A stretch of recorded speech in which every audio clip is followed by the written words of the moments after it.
When I was 15, my mom gave me a garbage bag full of my clothes and said, "You're on your own," before slamming the door behind me. I slept on a friend's couch for months. I never returned. Until yesterday, when a letter showed up, an invite to her birthday, with a handwritten plea asking me to be there. Can you imagine your own family, the people who raised you, standing there and laughing while you're literally collapsing on the floor, fighting for breath? I never thought it would happen to me, but that moment changed everything. It was the day I realized they didn't just see me as weak, they saw me as a joke. My name's Ryan, I'm 27, and for years, I was the family's punching bag. They called me the soft one, delicate, allergic to hard work.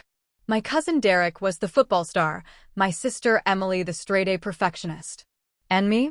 I loved drawing, playing piano, keeping to myself. I wasn't weak, I just didn't fit their mold. But in my house, not fitting in meant being the constant target. Ryan's too delicate for the real world, Derek would snicker. He's allergic to hard work, Mom would joke at dinner. Hearing that enough times, you start to wonder if they're right. By my 20s, I just stopped fighting. I'd sit quietly at family gatherings, offer to help with dishes, keep my head down. I thought keeping the peace was better than arguments no one cared about anyway. But the resentment built.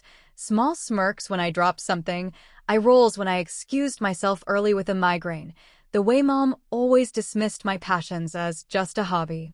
I told myself I didn't need their approval, but a part of me always craved just a sliver of respect. Spoiler, it never came. The day everything spiraled started like any other Sunday dinner. Mom loved hosting those sprawling feasts with roast chicken, casseroles, and far too many side dishes. The dining room would be packed, voices overlapping, plates clattering. I'd come straight from a brutal work week, picking up extra shifts to save for a better apartment. And honestly, I wasn't feeling well. My chest had been tight all morning, my energy completely drained. But you don't admit that in my family. One yawn and Derek would crack some joke about me being fragile.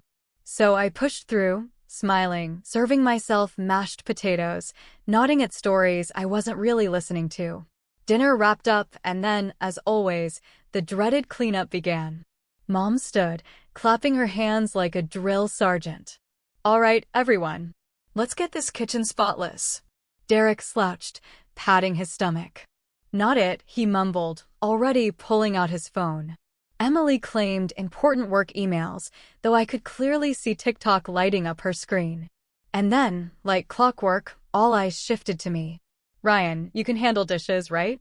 Mom said, as if it were a foregone conclusion. I forced a smile, nodded, and stood. It wasn't worth the fight. I was halfway through rinsing plates when it hit.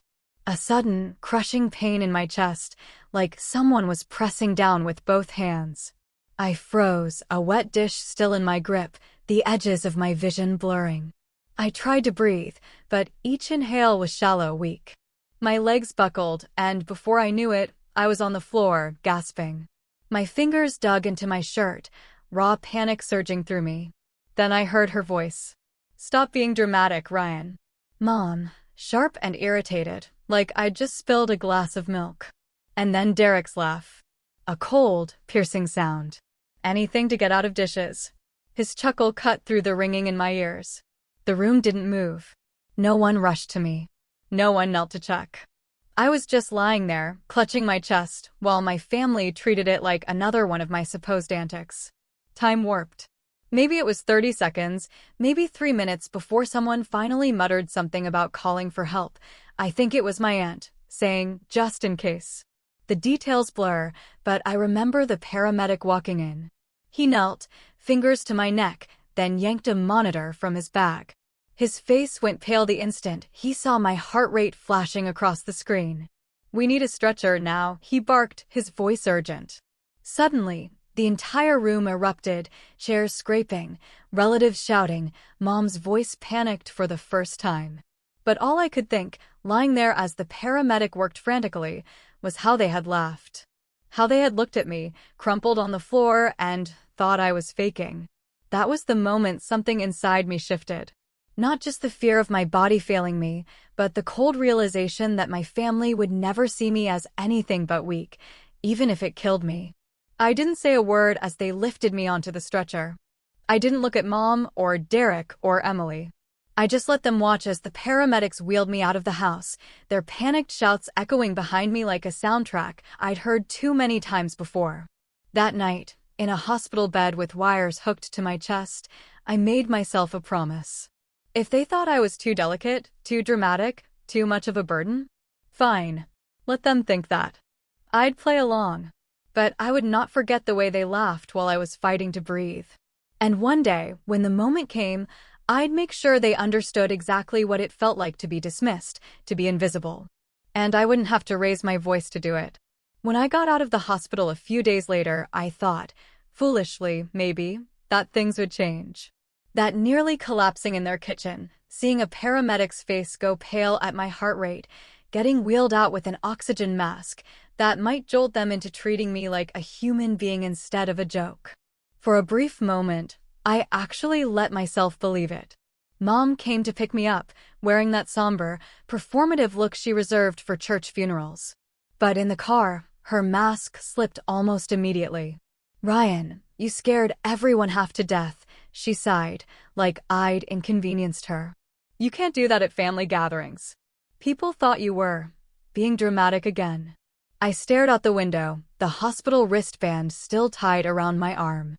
"Mom, I wasn't faking. They told me my heart rate dropped dangerously low. The doctor literally said it was serious." She waved a dismissive hand. I know, but you have to understand how it looked. You've always been sensitive. People assume sensitive. That word again. Like collapsing on the floor, gasping for air, was the same as getting misty-eyed at a sad movie. I didn't argue. I'd learned long ago that pushing back just made her dig in deeper. Still, a knot formed in my chest, tighter than the hospital monitor's cuff had been. A week later, I walked back into that house for Sunday dinner, and nothing had changed. Derek was boasting about some promotion. He worked for his dad's friend's construction company, managing to fail upward even there. Emily was flaunting her acceptance into yet another graduate program. Mom beamed at both of them like they were Olympic athletes bringing home gold. Then she turned to me. "Ryan, you're feeling better now, right? You can help clear the table tonight." I hadn't even touched my food yet. My chest still ached, and the doctor had told me to take it easy, but here was Mom, sliding right back into the same role for me. Not a word about my health. "No, we're glad you're okay. Just, you'll be scrubbing plates again." Derek smirked from across the table. "Don't collapse this time, cousin. We don't need another show." A ripple of laughter traveled around the table. Even my aunt chuckled softly behind her napkin. I froze, fork halfway to my mouth, heat crawling up my neck. They were laughing about it. About me lying on the floor, chest clenched, barely able to breathe. My hand trembled so much I had to set the fork down. Emily, ever the golden child, shook her head at Derek, but her words were aimed at me. "Honestly, Ryan, you need to take better care of yourself. You stress too much over small things. That's why your body reacts like that. You just need to relax." Relax. Like a heart episode was something I could yoga my way out of. That dinner set the tone for the months that followed. I became the family's cautionary tale, except instead of sympathy, they wrapped it in sarcasm. Every time I paused to catch my breath carrying something heavy, Derek would say, "Careful, don't want a repeat of last time." Every time I excused myself from a late-night board game because I needed rest, Mom would mutter, always finding a way out. Emily once even patted my shoulder like I was a child and said, "Maybe if you worked out more, you wouldn't scare us all like that." The worst part wasn't just the jokes. It was the way they stuck me in the same old role, the helper, the cleaner, the background character in their drama. Mom would call me at odd hours asking if I could mow her lawn because Derek was busy with his career. She asked me to drive Emily to campus one morning because her car wasn't running right, even though I had to be late to my own job to do it. When I finally refused one of these favors, saying no to shoveling the driveway after a snowstorm because my doctor had literally told me not to strain myself, Mom gave me this look of pure disappointment. "Ryan, you know we can't rely on anyone else. Derek's schedule is packed. Emily's got so much studying. You're the only one I can count on." Count on. Funny choice of words. It didn't mean trust or value. It meant I was expendable. I'd come home after these dinners, seething quietly, sitting in my dim apartment with takeout cartons, replaying every word in my head. I wanted to shout at them, to throw all the hospital reports in their faces, to make them see. But deep down, I already knew they never would. Not because they couldn't, but because they didn't want to. They liked the narrative too much. Ryan the fragile one. Ryan the burden. Ryan the servant. One evening, Derek posted a photo on Instagram from a family barbecue I hadn't even been invited to. In the background, my mom was holding up a glass of wine, laughing, the caption reading, "Best family ever." My chest burned in a way that had nothing to do with my health. They had literally left me out, after everything, and didn't even try to hide it. When I confronted Mom about it gently over the phone, she brushed it off with, "Oh, honey, we didn't think you'd want to come. Too much noise, too much activity for you. We were thinking of your health." But I knew the truth. It wasn't about protecting me. It was about convenience. I wasn't part of the picture. Literally. The favoritism only got worse. Derek mentioned he needed help with a down payment on a truck, and Mom immediately offered to loan him money. Emily announced she wanted to study abroad, and suddenly the entire family rallied to cover her travel expenses. When I mentioned my medical bills were piling up, silence. Then Mom's voice curt, "Ryan, you've got to learn to be independent." The message was clear. When Derek or Emily needed help, it was a family responsibility. When I needed help, it was a personal failing. And yet, they still leaned on me for the grunt work. I became the unpaid chauffeur, the errand boy, the guy they could text last minute to pick up groceries or assemble furniture. And if I dared to say no, the guilt-tripping came fast. "I guess you just don't care about family," Mom would say. "Your sister never complains." Or, "Your cousin does so much for us." Lies, all of it. But here's the thing. While the resentment grew, so did something else. A kind of quiet clarity. Each sarcastic jab, each manipulation, each dismissal was like another brick stacked on a wall inside me. At first, it just made me feel trapped. But after a while, I realized it was also building something sturdy, something I could stand on. Because the more they underestimated me, the more they gave me space to think, to plan, to imagine a future where their laughter didn't echo in my ears, where their favoritism didn't dictate my worth. And though they didn't know it, the cracks were starting to show in their perfect little system. Derek's promotion wasn't as stable as he made it sound. Emily's endless schooling was draining resources fast. Mom's stress grew heavier, her demands sharper, her mask of control slipping. They didn't notice me watching, listening, quietly cataloging every word. But I noticed. And one day, those details would matter. For now, though, I let them keep playing their game. I nodded. I helped. I absorbed their jabs. But inside, I was no longer just enduring. I was waiting. Waiting for the moment when their arrogance would hand me exactly what I needed. And when it came, I wouldn't just collapse quietly on the floor. I'd make sure the whole family felt the weight of what they'd done. The moment it all truly broke didn't come with warning. It never does, really. If anything, it arrived dressed in all the usual trappings of a family celebration. One of those events where I already braced myself for the sideways comments, the quiet dismissal, the familiar cycle of being the butt of the joke. I thought I knew what to expect, but what happened that night changed everything. It was Emily's 25th birthday, one of those milestone ones that demanded a spectacle. Mom treated it like a royal coronation, balloons, banners, a catered dinner instead of her cooking, rented linens on the tables. Derek even strung up fairy lights in the backyard, which he bragged about for days like he'd engineered the entire power grid. Everyone had been buzzing about it for weeks. Me? I got a text the morning of, "Don't forget to be here by 5 o'clock. Dress nice. And can you pick up the cake?" That was it. "No, we'd love to see you." "No, can you make it?" Just an instruction.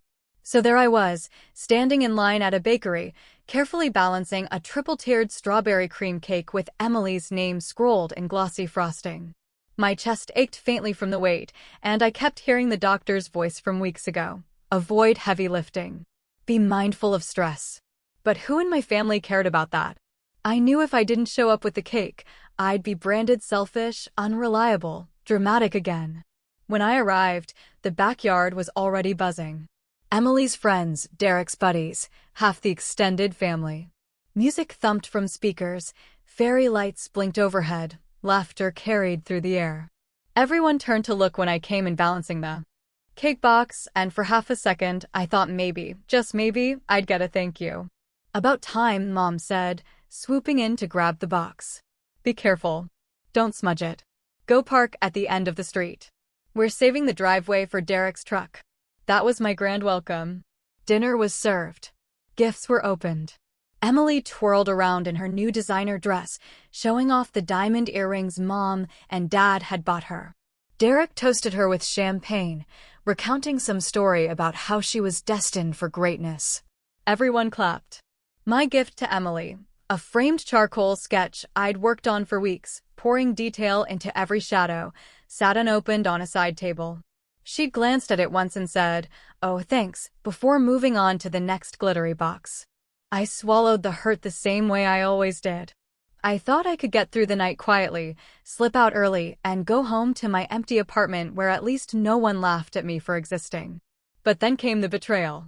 It was around dessert, when the cake had been cut and everyone was buzzing from sugar and wine, that Derek leaned back in his chair with that smug grin plastered on his face. "Hey, he said, loud enough for everyone to hear. Did you tell Ryan the good news yet?" Emily laughed, tossing her hair back. "Oh, not yet. I guess now's as good a time as any." She turned to me, her eyes gleaming in that patronizing way she'd perfected. "So, Ryan, remember when Mom was saying she might sell the piano?" My stomach tightened instantly. That piano wasn't just furniture. It was my childhood refuge. The one thing I loved in that suffocating house.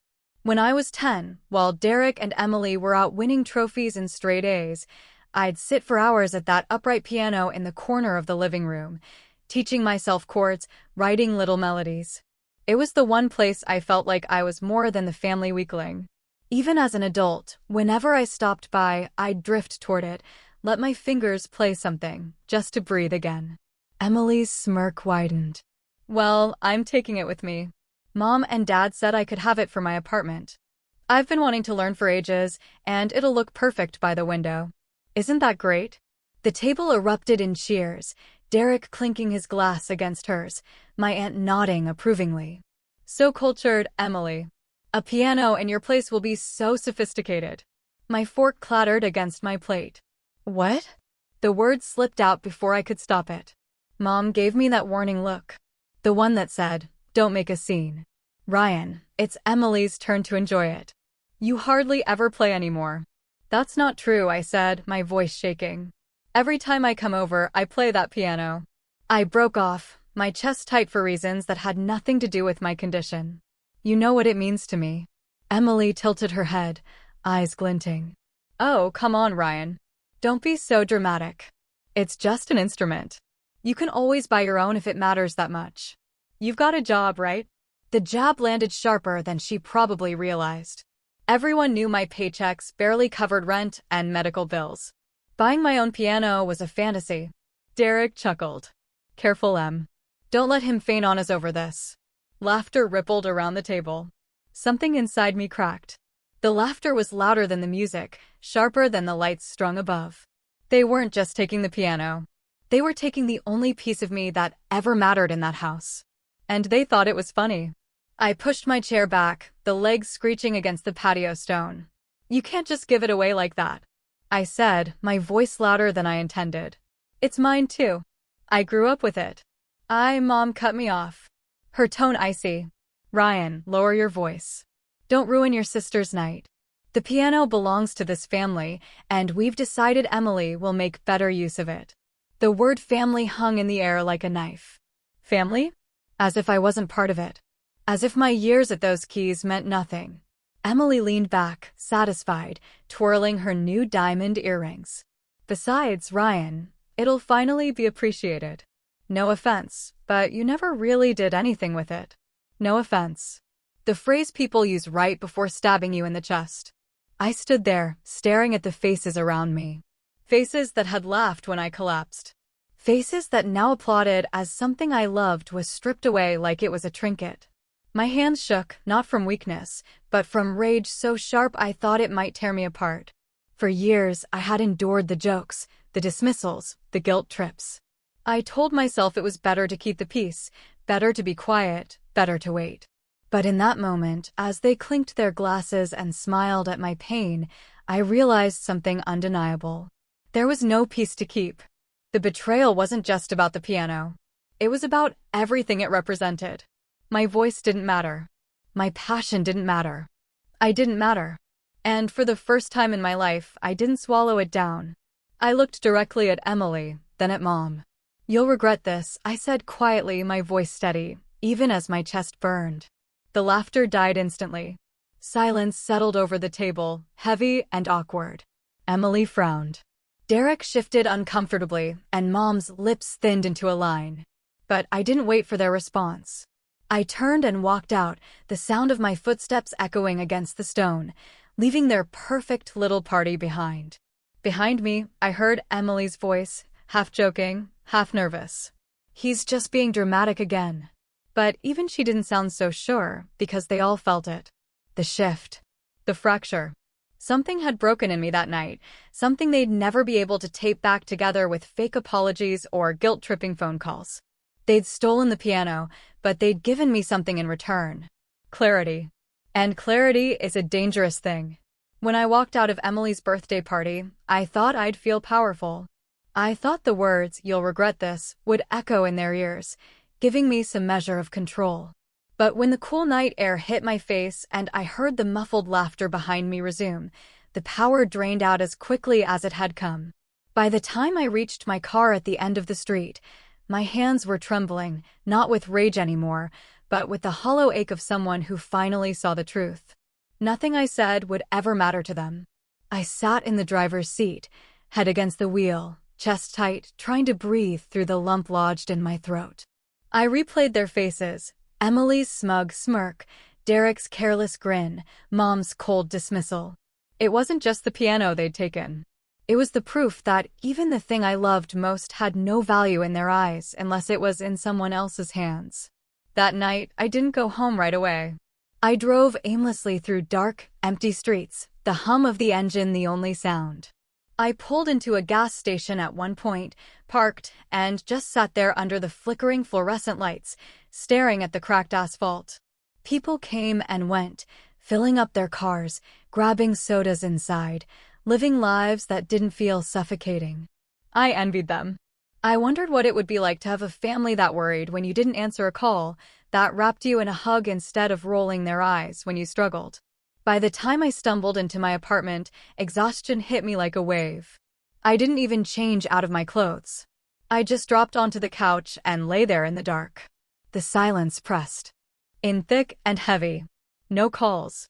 No messages. No one asking if I'd made it home safe. The next day, my phone buzzed once. A text from Mom. "Ryan, about last night. You embarrassed yourself. Don't take things so personally. The piano will be better off with Emily." That was it. Not a question about how I was feeling. Not an ounce of acknowledgement that maybe they'd gone too far. Just blame. Neatly tied with the bow of "You're too sensitive." I stared at the screen for a long time, thumb hovering over the keyboard. A dozen replies formed in my head, each sharper than the last. But in the end, I didn't type anything. What was the point? The weeks after that were some of the loneliest of my life. I stopped going to Sunday dinners. At first, I thought someone might notice, might call to check on me. But the silence stretched longer and longer until I realized they weren't missing me. They were relieved. Without me there was no one to mock, no one to guilt into chores, no one to drag the mood down with drama. I buried myself in work instead. Long shifts that left me drained, but at least distracted. My manager noticed the circles under my eyes, the sluggish way I moved. "You doing okay, Ryan?" he asked one morning, concern creasing his brow. I forced a smile and said, "Yeah, just tired." The truth lodged in my chest like a stone. How could I explain that exhaustion wasn't just physical? It was years of being chipped away, piece by piece, by the people who were supposed to build me up. Evenings were worse. I'd come home, collapse onto the couch, and scroll mindlessly through social media. Derek posting photos with his new truck. Emily showing off the piano in her apartment. Her caption, learning a new hobby. Wish me luck. My heart twisted seeing it there, in a space where it was nothing more than a prop for her curated life. I zoomed in on the keys in one picture, noticing the faint scratch on middle C, the one I'd made as a teenager when I dropped a pencil. Proof it had been mine. Proof they'd stolen it. It was like grieving a death. Every time I thought about sitting at that piano, finding comfort in the notes, the loss hit me all over again. I tried sketching instead, but even that felt hollow. My hand would move across the page, but the lines came out lifeless. Nights blurred into one another. Some evenings I'd just sit in the dark, listening to the hum of the fridge, feeling like the walls were closing in. Other nights, anger pulsed hot in my veins, and I'd pace the apartment, muttering words I wished I'd said to their faces. You think I'm weak? You think I'm nothing? My reflection in the window would stare back, pale and tired, and I'd whisper, maybe you are. The lowest point came 2 months later when I saw them again by accident. I'd stopped at the grocery store after work, head down, basket half full of basics. I turned a corner and there they were, Mom, Derek, and Emily, laughing by the deli counter. Derek was piling sandwiches into the cart.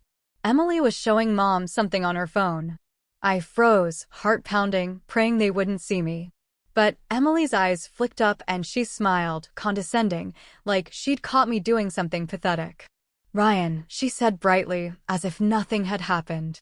I muttered a hello, clutching my basket tighter. Why don't you come to dinner this weekend? Mom said, her voice almost rehearsed. Emily's been practicing on the piano. You'll love it. Something inside me snapped then, quiet, but final. They wanted me to come watch my sister plunk out off-key notes on the instrument that had been my only solace, as if it were some kind of performance for me. I mumbled an excuse and walked away, abandoning the basket in the aisle. I didn't look back. That night, I sat on the floor of my apartment, back against the wall, knees pulled to my chest. The weight of it all pressed down until I could barely breathe. I thought about how easy it would be to just let the exhaustion swallow me, to stop fighting, to disappear quietly like they'd always treated me. But somewhere in that crushing silence, a different thought sparked. Maybe disappearing wasn't the answer. Maybe the answer was the opposite. Not loud, not dramatic, not collapsing in the middle of their kitchen while they laughed, but deliberate, calculated, a slow reminder that I wasn't as weak as they thought. It wasn't revenge yet, not in any clear form, just the seed of an idea, fragile and dangerous. The realization that if they could strip me of the one thing I loved and feel no guilt, then I had nothing left to lose. And people with nothing to lose? They're not fragile. They're dangerous. So, I started watching, listening, paying closer attention whenever I was near them or even just online. Derek's posts bragged about his finances, but small details revealed cracks, late-night rants about payments, vague complaints about his ungrateful boss. Emily's constant photos hinted at loneliness behind the glitter, her smile too wide, her captions too needy. Mom's stress grew heavier in the rare calls we still had. Her words sharper, her energy stretched thin. I didn't act yet. I wasn't ready. But in the dark of my apartment, sketchbook abandoned on the floor, I began to take mental notes. Piece by piece, the patterns emerged. And as broken as I felt, as low as I'd sunk, one truth grew clearer every day. They had handed me everything I needed without even realizing it. All I had to do was wait. And waiting was something I'd learned to do very, very well. When you've been pushed to the bottom long enough, there comes a point where you either stay there and let the weight crush you, or you start digging with whatever scraps of strength you have left. For me, the digging began in small, almost invisible ways. It started with silence. Not the kind of silence that left me curled up on the couch, listening to the hum of the fridge, but a chosen silence. I stopped answering their calls. I stopped scrolling through their posts, stopped giving them space in my head. At first, it felt like cutting off oxygen. But slowly, like unclenching a fist, I realized I was breathing easier without their voices in my ear. Then came routine. I forced myself into habits. Not grand ones, but steady ones. Waking up earlier, cooking real meals instead of eating out of plastic containers. Sketching again, even if the drawings were rough and lifeless at first. I bought a cheap keyboard off a classified site. Not the weight or beauty of the family piano, but it was mine. Mine alone. Every night after work, I'd sit in my small apartment, fingers pressing out broken melodies. At first, my chest ached more from the memory of what I'd lost than the notes themselves. But over time, those notes became something else, a reminder that I still had a voice. The turning point came at work. My manager, the same one who had noticed my exhaustion months earlier, called me into his office. "Ryan," he said, tapping his pen against a folder. "You've been putting in extra hours. I know things haven't been easy for you personally, but the truth is you're good at this job. Really good. I want to move you into a lead position." I blinked at him, half convinced I'd misheard. Lead position? Me? I'd spent so long being the background character in my family story that the idea of being recognized for anything felt alien. But it was real. The promotion came with a raise. Not massive, but enough that for the first time, I could pay bills without counting every coin. Enough to let me breathe. With the raise, I made choices my family would have mocked. I didn't buy flashy clothes or gadgets. I saved. I invested in myself. I upgraded my keyboard to a digital piano with weighted keys. I took an online course in music composition, something I'd always dreamed of but never believed I deserved. And slowly, my sketches came back to life, too. Lines steadier, shading deeper, stories forming in every stroke. Something shifted inside me with each step. I started walking taller, speaking with more confidence at work. My coworkers noticed. They invited me out for drinks, for trivia nights, for casual hangouts. At first, I hesitated. I wasn't used to being wanted. But I went. And to my surprise, people laughed at my jokes, listened when I spoke, and treated me like I belonged. It was addictive, that feeling. Not because I craved validation, but because I realized I wasn't broken. I wasn't fragile. I had just been trapped in a family that needed me to play a role they'd written. Outside of their script, I was free to be someone else. Someone real. Months passed, and my apartment transformed. The cheap couch was replaced with a sturdy second-hand one I refinished myself. My sketches lined the walls in simple frames, each one a reminder of the voice I'd reclaimed. The digital piano sat near the window, sunlight spilling across the keys in the morning. I started recording little pieces, nothing fancy, just melodies layered over one another. A friend from work heard one and said, "You should put this online." So I did, tentatively at first, uploading to a small platform under a pseudonym. No fanfare, no announcement, just music in the void. To my shock, people listened. A handful at first, then more. Comments trickled in. "Beautiful. This touched me. Please make more." For the first time, strangers valued the thing my family had dismissed as useless. That was the beginning of power. Not power over others, but power over myself. The realization that I didn't need their validation, that I could build something that belonged entirely to me. Meanwhile, my family still lived in their bubble, blind to my growth. Mom occasionally left voicemails dripping with passive aggressiveness. "Ryan, it's been weeks. Family doesn't turn their back on each other." Derek posted about his new truck, though careful scrolling revealed cracks, complaints about payments, stress about hours. Emily flaunted her piano on social media, her captions increasingly desperate for attention. "Day 40. Still learning. So hard, but I'll get there." Her videos showed her stumbling through scales, every note stiff and forced. The likes and comments dwindled. I didn't comment. I didn't reach out. I watched quietly, and each post, each message reinforced the same truth. While they were stuck in their cycle, I was rising. The real test came when I bumped into Derek at a cafe one morning. He looked frazzled. The swagger was still there, but it was thinner, stretched over something anxious. We exchanged awkward small talk, and then he dropped it casually, like it was nothing. "Hey man, you doing better now?" "Good, good. Listen, you think you could float me a little cash? Just a temporary thing. Truck payments are killing me." The old Ryan would have folded instantly, reaching for his wallet to prove he wasn't selfish. But I just smiled, sipped my coffee, and said, "Sorry, can't help you."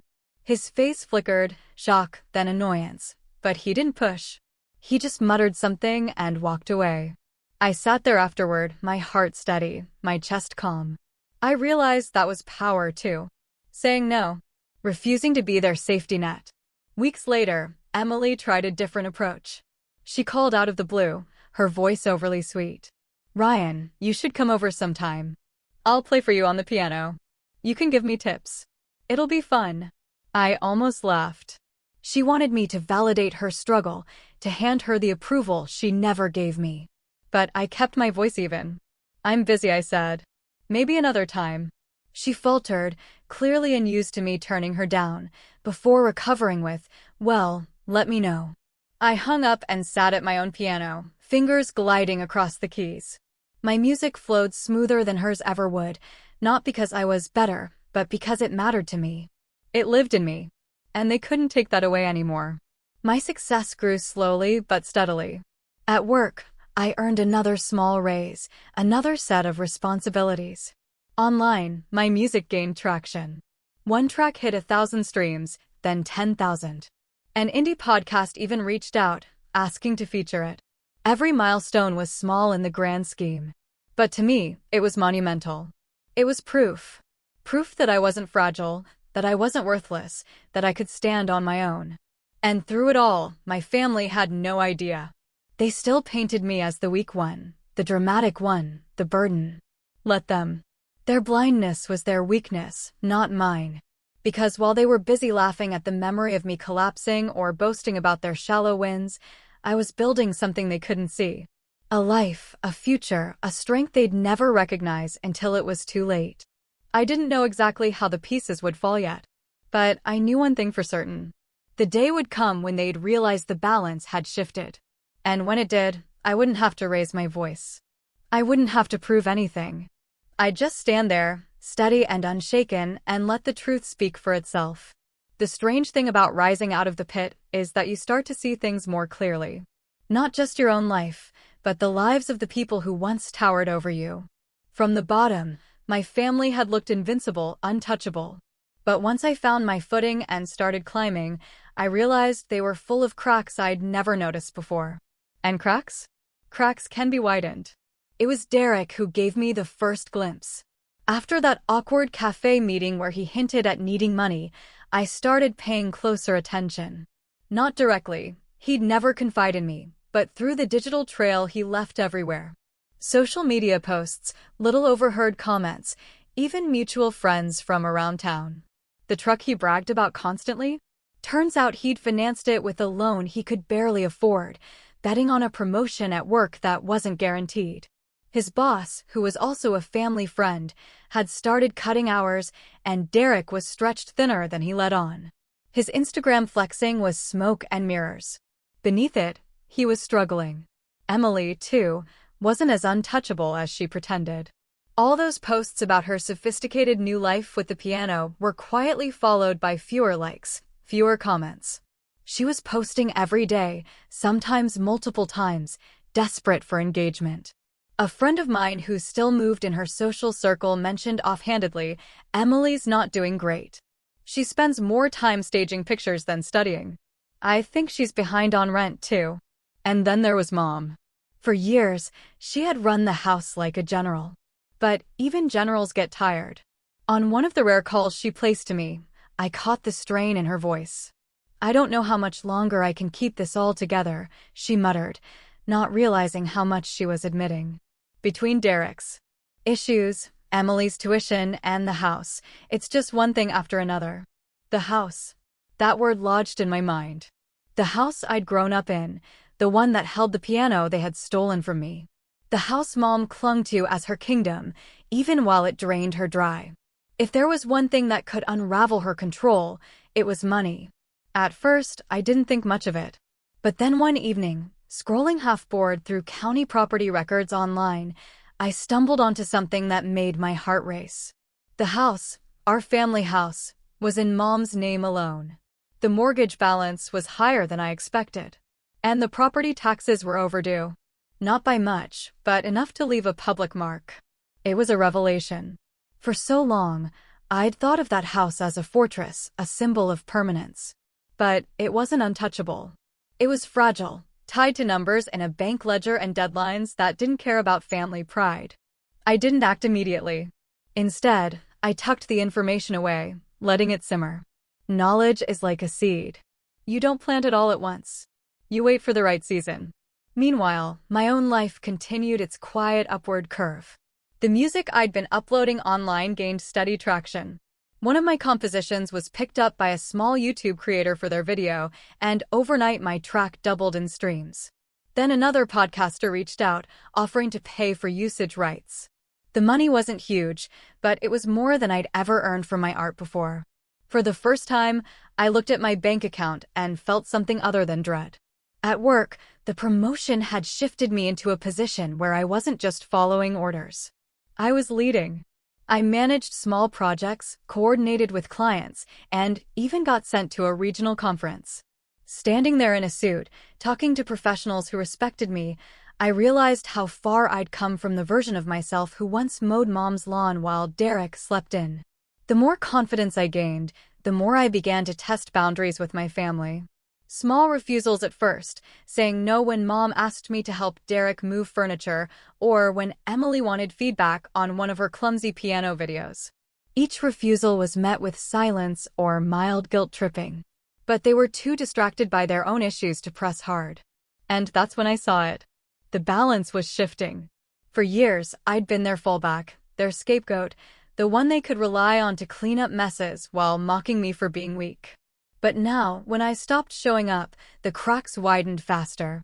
They weren't as stable as they pretended, and my absence made it clear. The final piece fell into place at work, of all places. A colleague, someone I'd grown close to, mentioned they were buying their first home. "You should look into real estate," they told me.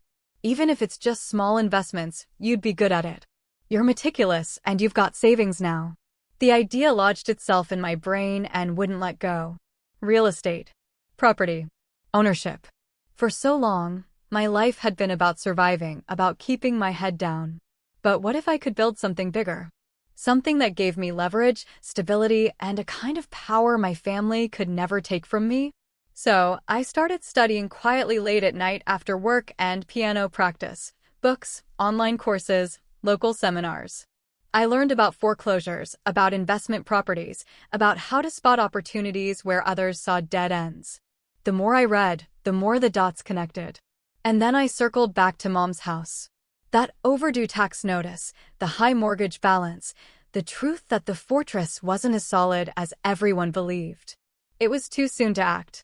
I knew that. But knowledge is power, and I had both time and patience on my side. I imagined the day they'd realize the roles had reversed, the day they'd come to me, not with jokes or dismissals, but with need. And I wouldn't have to shout or gloat. I'd simply decide whether or not to extend my hand.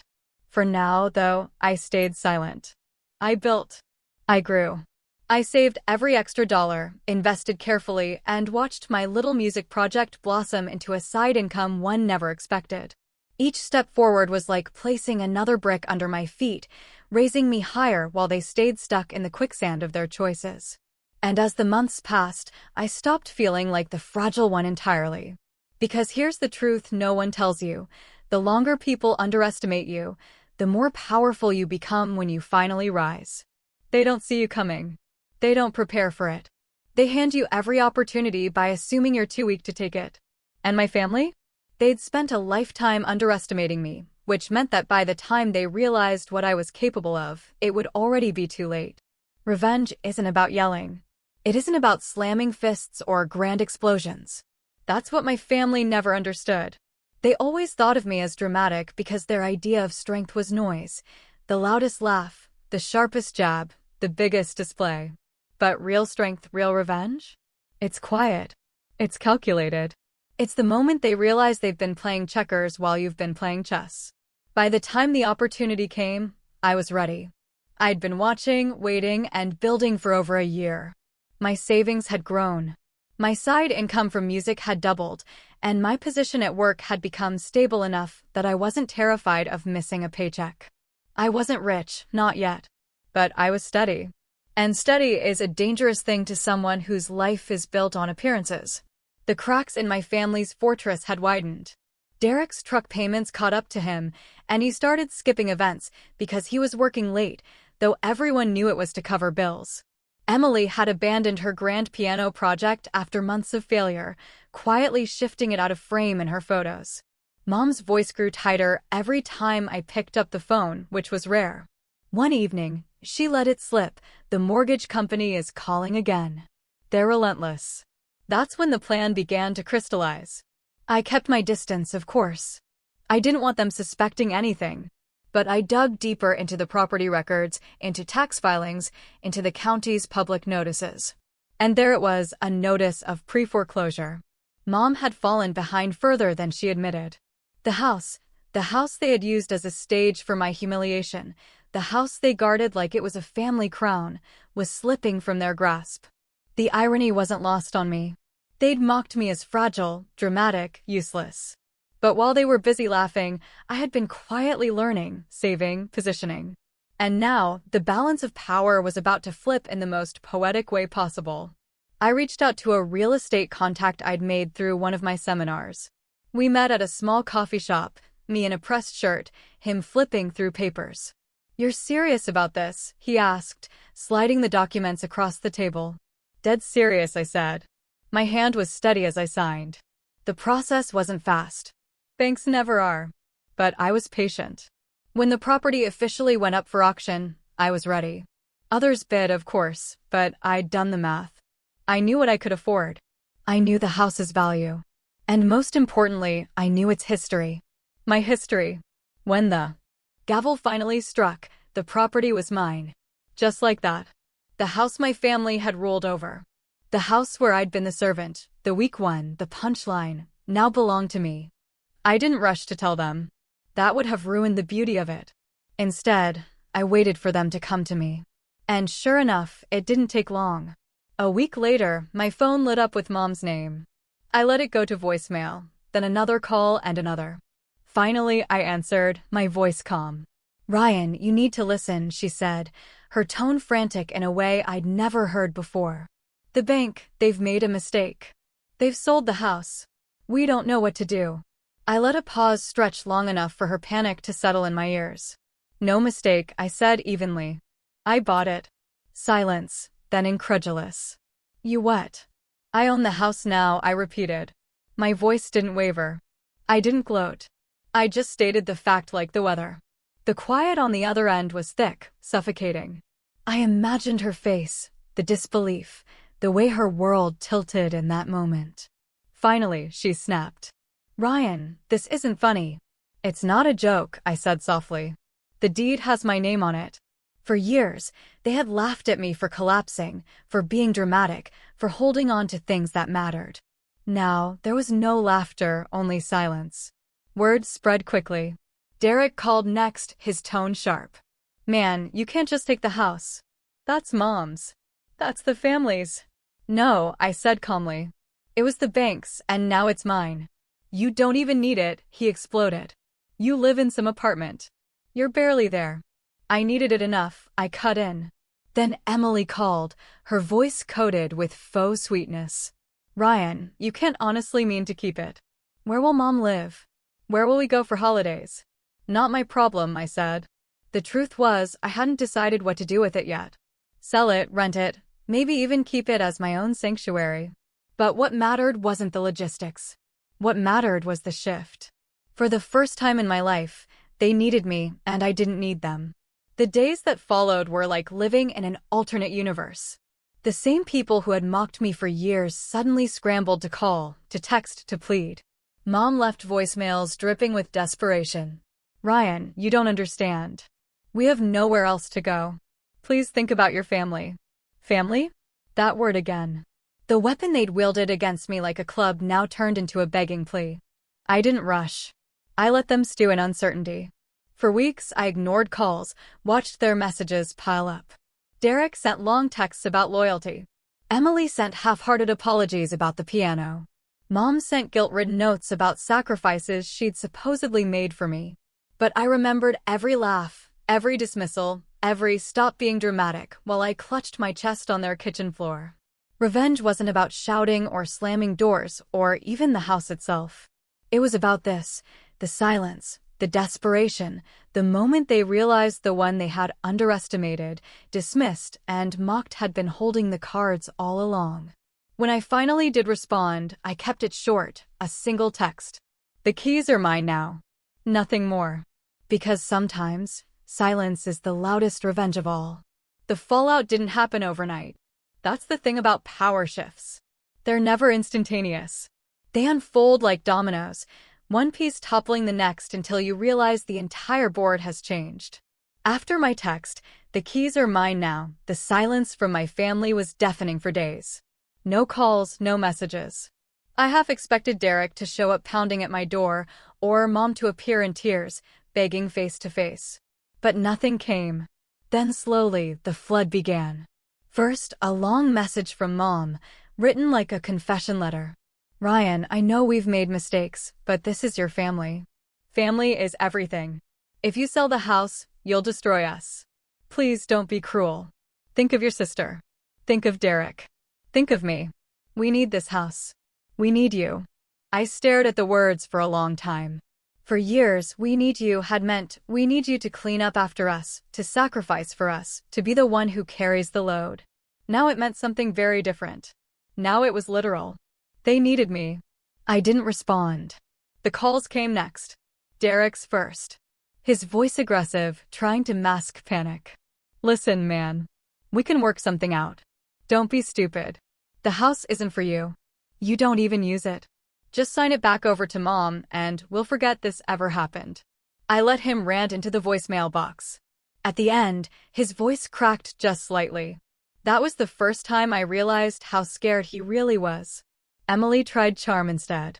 "Ryan," her message began, her tone soft and syrupy. "I've been thinking a lot about how I treated you. About the piano. I shouldn't have taken it. I see that now. But you have to admit this is going too far. We're family. Holidays won't be the same without the house." That line almost made me laugh. Holidays. The same holidays they'd excluded me from, or mocked me through, or used me for cleanup while they celebrated. Now suddenly holidays mattered. Weeks turned into a month, and the panic sharpened. I started hearing from relatives I hadn't spoken to in years. A cousin texted me saying Mom was devastated. Emily was barely keeping it together. Derek was not himself. One aunt even tried guilt-tripping me about legacy. "Your grandparents would be so disappointed to see you acting like this." Legacy. Funny word, because if legacy meant humiliation, then maybe it was time to end that cycle for good. The breaking point came one rainy afternoon when Mom showed up outside my apartment. I hadn't told her my new address, but she must have gotten it from some paperwork or asked around. I opened the door and found her standing there, soaked, clutching an umbrella like it might keep her from collapsing. "Ryan," she said, her voice trembling. "We need to talk." I let her in. She sat on the edge of my couch, dripping water onto the floor, and for the first time in my life, she looked small. Not the towering matriarch who ran our household like a general, but a tired, scared woman who had lost control. "You can't take the house from us," she said softly. "That house is everything. It's our memories, our history. Without it, we have nothing." I leaned against the wall, arms crossed. "You mean without it, you have nothing?" Her eyes flashed, but she didn't deny it. Instead, she tried another angle. "We were hard on you. I know that. But we love you, Ryan. We always have. You're just sensitive. We didn't know how to handle you." I almost laughed. Sensitive? The same word she'd used to dismiss me for years. Now wrapped in a fake apology. I shook my head slowly. "You laughed when I collapsed on your floor. You gave away the only thing that mattered to me. You told me to stop being dramatic when I could barely breathe. That's not love. That's cruelty." She flinched, but didn't argue.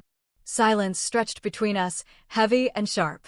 Finally, she whispered, "So, what happens now?" That was the moment I realized how far I'd come.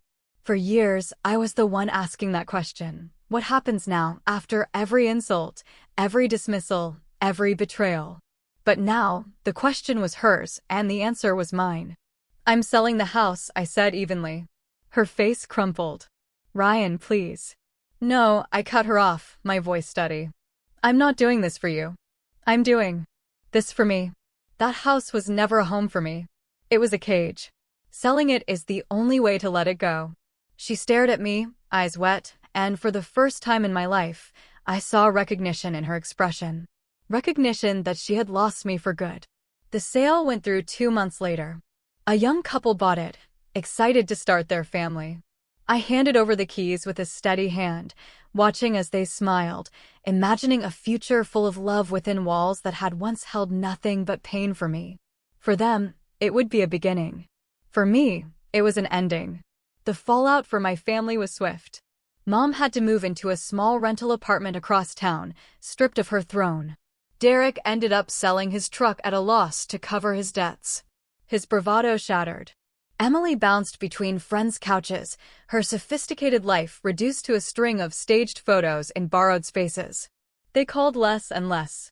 At first, out of anger, then out of pride, and finally, out of resignation. One by one, the voices that had once crowded my head went quiet. And in that quiet, I found peace. I filled my apartment with music.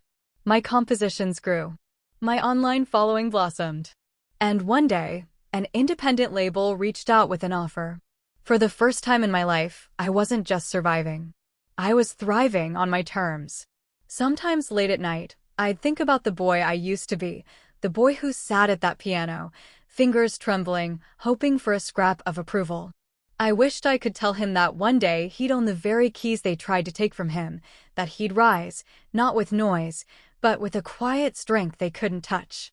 The last time I saw Mom, months after the sale, she looked at me across a cafe table with tired eyes. Ryan, she whispered, why did you do it? Why didn't you give us another chance? I set down my coffee, leaned forward, and met her gaze with a calm she'd never seen from me before. Because you never gave me one. And with that, I stood, walked out into the sunlight, and left her behind for good. What would you have done in my place? Have you ever had to choose yourself over family? Tell me what you think. I really want to know.